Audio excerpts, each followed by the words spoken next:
今天有媒体报道，我们学校跟成大改立的案历经6年已定案我想在这边跟大家澄清一下，事实上我们是有在进行，没错，但是呢还没有到定案，连报部的状况都还在计划跟整理当中，还没有任何报部的一个作为。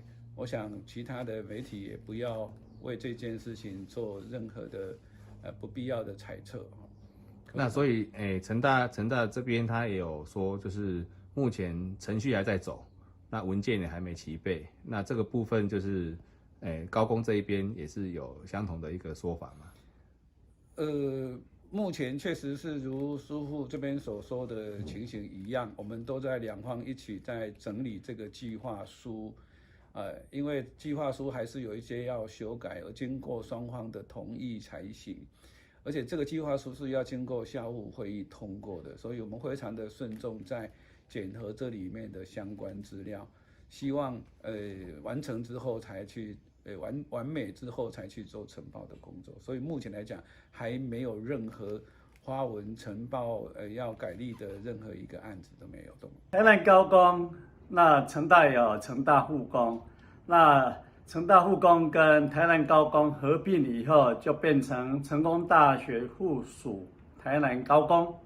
那这个最重要的意义是要把下个世代高等工业教育的水准跟素质提升到像德国所谓的他们注重实作的精神。那透过高等教育的培育，让高工的人才见识到全世界最新的工业技术的走向，那开阔他们的视野。那这个事实上是有很重要的意义，定义了下个世代所谓的工业4.0到精密制造需要的高等工业学校的人才跟素质的培养。那目前这个案子，您知道的这个协商的进度如何？那这个东西，两边的校务会议基本上是通过了。那现在我们在处理一些行政程序，再报给教育部做进一步的审查，走完所有的流程。那大概是在什么时候会报部？大约啦，预定的时程。1个月内。1个月内会报部。对。那最快什么时候会定案？不清楚，这个要请问教育部，这个教育部才是主责单位。对于台南高工跟这个成大双方是不是有一个协议，要做改立的动作？基本上两所都是国立的学校，国立的学校公共并，我们基本上地方政府是予以尊重的。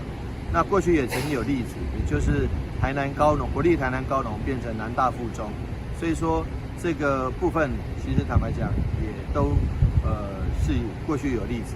那至于其他台南市境内的国立高中职的部分是不是要变成市立？这部分可能我们还必须跟中央针对相关的这个法律、财务以及人事上来做进一步的磋商。那目前为止还没有定论。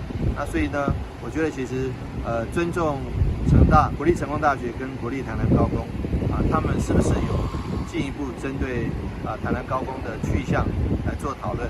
那目前为止我们还没有进一步的消息，因为他们也没有告诉我们。